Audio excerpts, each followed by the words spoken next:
أعوذ بالله من الشيطان الرجيم. بسم الله الرحمن الرحيم. السلام عليكم ورحمة الله وبركاته.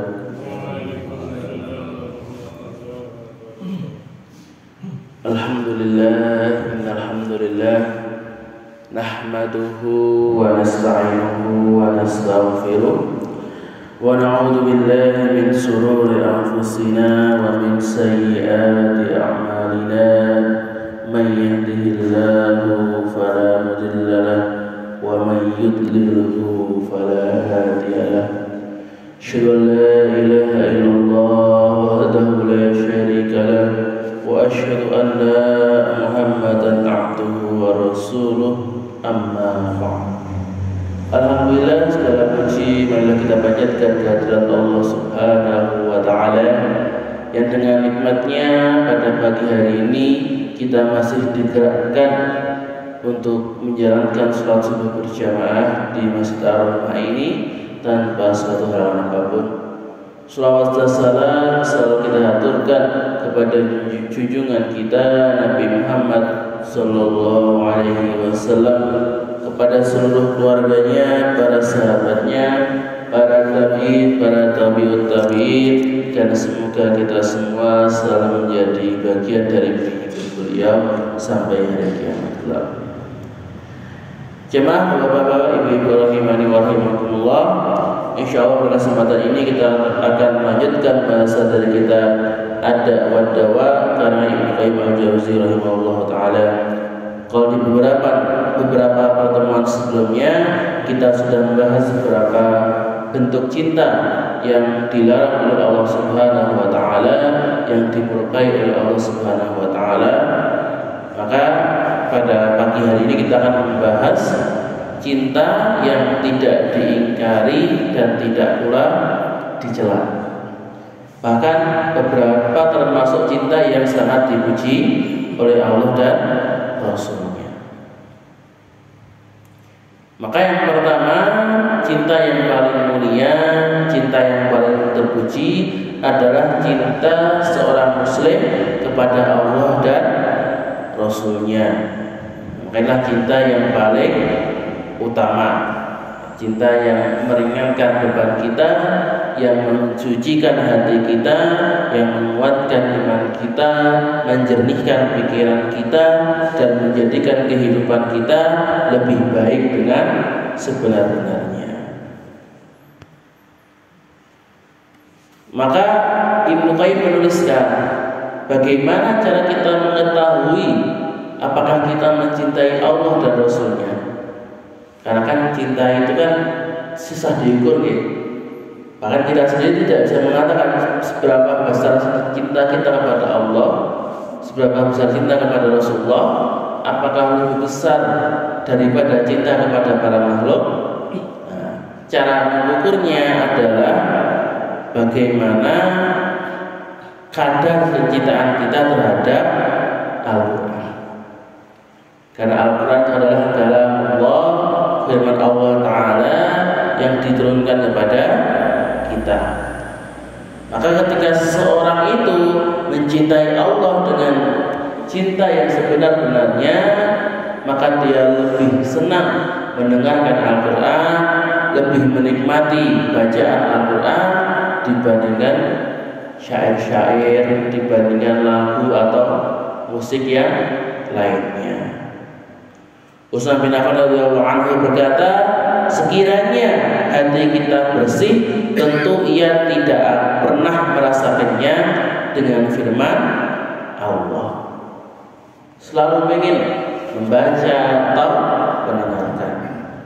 Bahkan Rasulullah sendiri itu juga senang mendengarkan Al-Quran.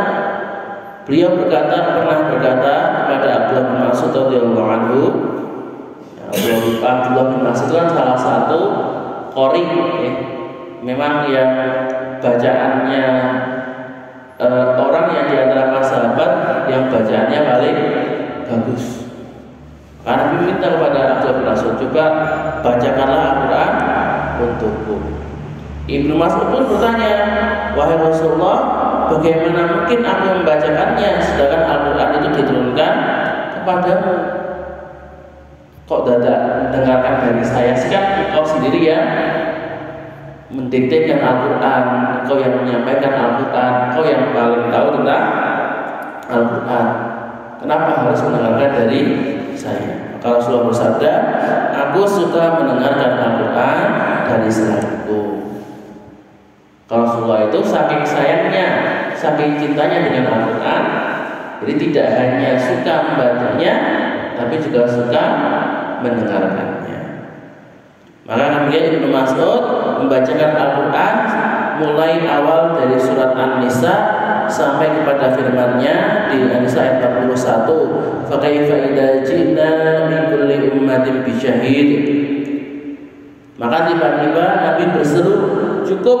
Ibnu Mas'ud pun segera mengangkat kepala dan terlihat olehnya mata Rasulullah yang meneteskan air mata.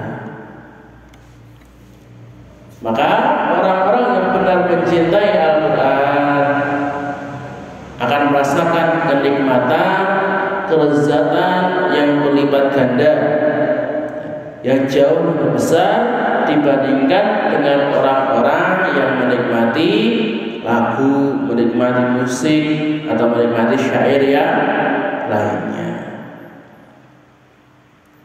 Maka ini bisa menjadi muhasabah bagi diri kita. Coba kita koreksi, apakah kita lebih senang mendengarkan bacaan Al-Quran atau malah lebih senang mendengarkan nyanyian yang lain? Kalau misalnya masih sejarah mendengarkan Al-Quran masih jauh dari Al-Quran, nah itu bisa jadi hati kita itu perlu diperbaiki, hati kita itu perlu ditambal kembali. Wa syai' jamal rahimani wa rahimakumullah, bentuk cinta yang lain yang termasuk cinta yang terpuji adalah cinta kepada istrinya. Maka cinta ini bukanlah suatu celaan, akan tetapi termasuk kesempurnaan diri manusia. Allah telah menyebutkan nikmat ini di surat Ar-Rum ayat 21. Wa min ayatihi, dan di antara tanda-tanda kekuasaannya, an khalaqa lakum min anfusikum azwaja, Dia menciptakan untukmu istri-istri dari jenismu sendiri, litaskunu ilaiha, supaya kamu cenderung dan merasa tentram dengannya, wa ja'ala bainakum mawaddatan wa rahmah, dan dijadikan di antaramu rasa kasih dan sayang.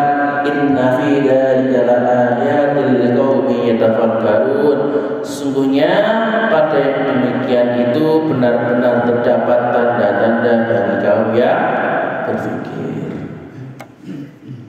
Maka di sini Allah menjadikan wanita sebagai sumber ketentraman pria, ya, sumber kasih sayang, sumber cinta. Maka kalau ada seorang pria cinta kepada wanita, itu suatu hal yang wajar, suatu hal yang lumrah. Maka yang paling baik bagi orang yang mencintai seseorang hendaklah untuk menikahinya. Jadi jangan malah tersesat kepada jalan-jalan yang buruk. Karena ada orang yang mengaku cinta, tapi karena cintanya itu tidak mau bertanggung jawab, cintanya pengen yang mudah-mudah saja, maka yang penting pacaran saja. Ini saya bilang itu orang pacaran itu orang yang pengecut, ya, orang yang tidak berani bertanggung jawab, pengen enaknya saja tapi tidak mau tanggung jawabnya. Beda dengan Islam. Kalau Islam mengajarkan untuk menikah, di mana ketika menikah itu tidak hanya mendapatkan rasa cinta, rasa kasih sayang, nikmat dari pasangannya, tapi juga harus bertanggung jawab terhadap pasangannya juga. Bahkan Nabi SAW bersabda, tidak pernah ditemukan pada dua orang yang mencintai sesuatu yang lebih indah daripada menikah. Maka ketika orang itu mencintai lawan jenisnya, mencintai pasangannya, atau mencintai seseorang supaya tidak terjatuh kepada hal yang haram, hendaklah dia segera menikah. Jamaah rahimani wa rahimakumullah.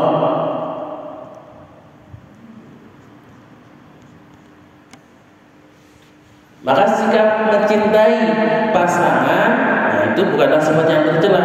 Bahkan Rasulullah, para nabi, para sahabat itu juga mencintai pasangannya, ya. Tidak menahan diri dari wanita. Maka Rasulullah pernah menegur ketika salah seorang sahabat, ya, ada 3 orang yang ketika bertanya kepada Aisyah, wahai Ummul Mukminin, bagaimana ibadahnya Rasulullah?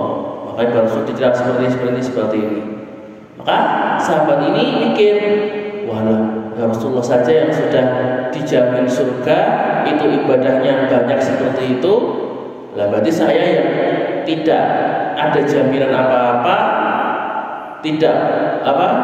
belum tentu masuk surga, tentu ibadahnya harus lebih berat, lebih banyak.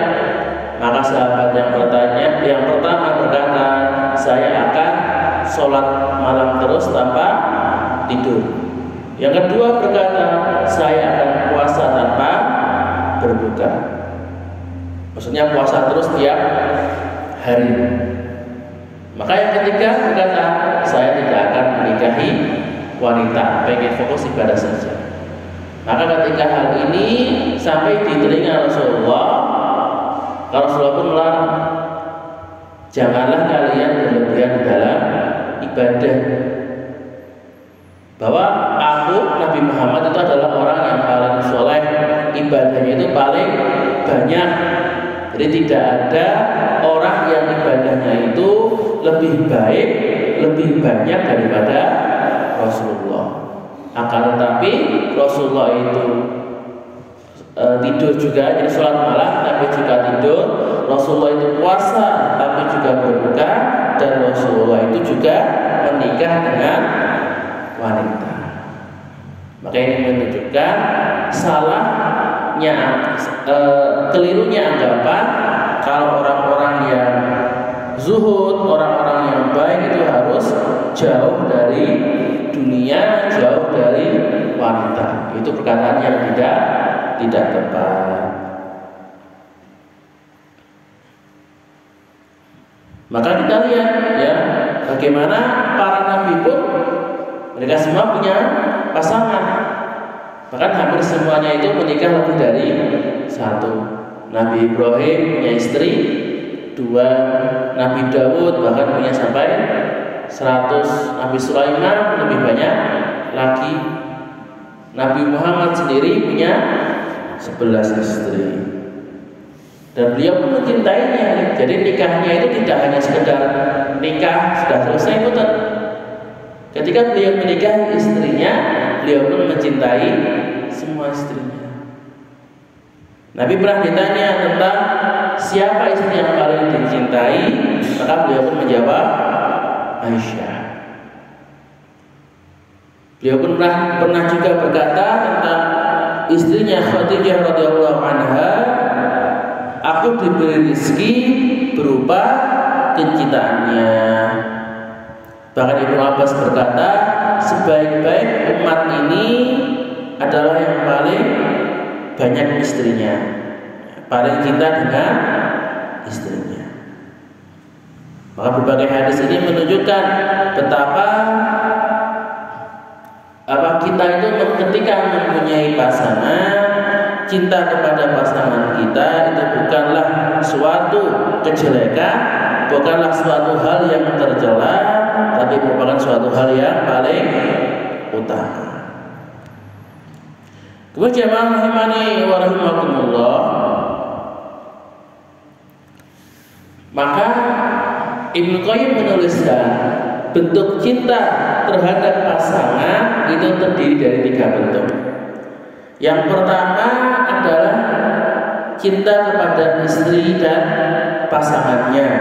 Maka inilah rasa cinta yang bermanfaat, rasa cinta yang terpuji. Karena orang yang seperti ini, dia mencintai lawan jenisnya dan menyalurkan rasa cintanya melalui hal-hal yang halal. Yang kedua adalah rasa cinta yang mendapatkan kemurkaan dari Allah Ta'ala, yaitu ketika orang itu cinta kepada sesama jenisnya. Nah, ini merupakan cinta yang paling tercela. Dan inilah cinta yang ditimpakan kepada umatnya Nabi Lot, yang akhirnya mereka itu ditimpa azab berupa hujan batu.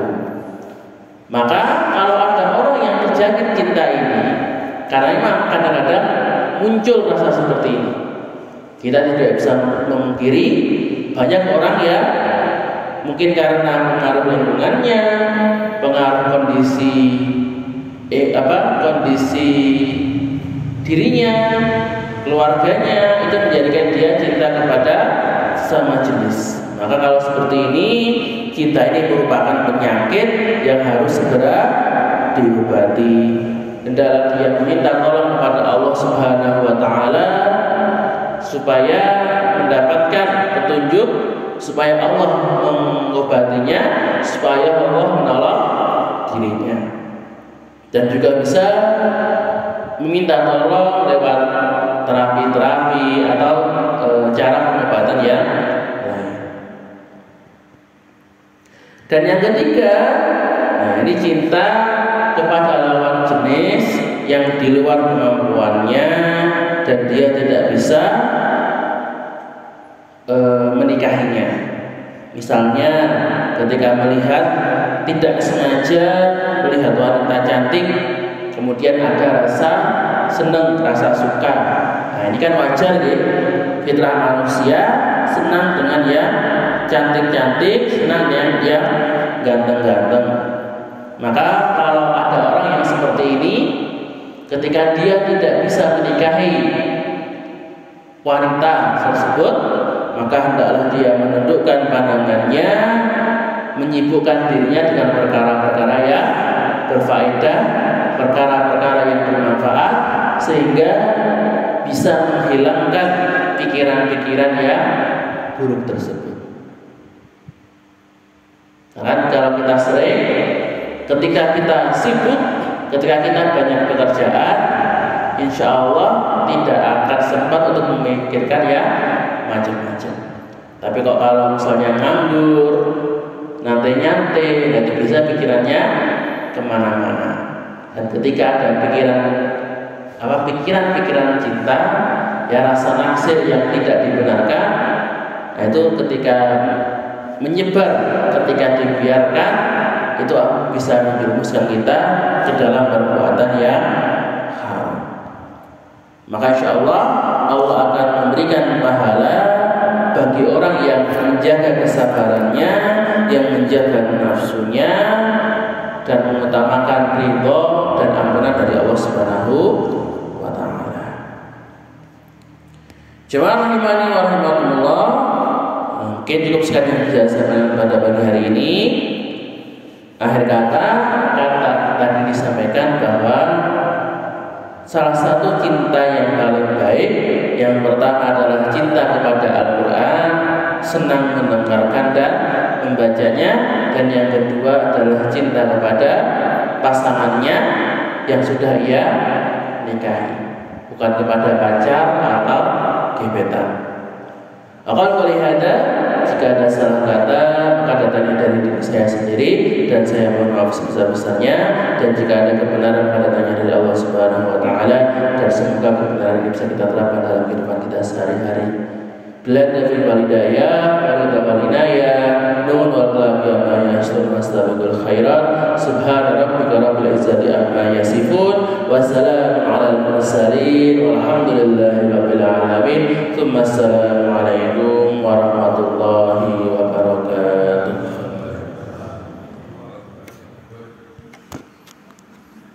سبحان ربك رب العزة عما يصفون وسلام على المرسلين والحمد لله رب العالمين صدق الله العظيم.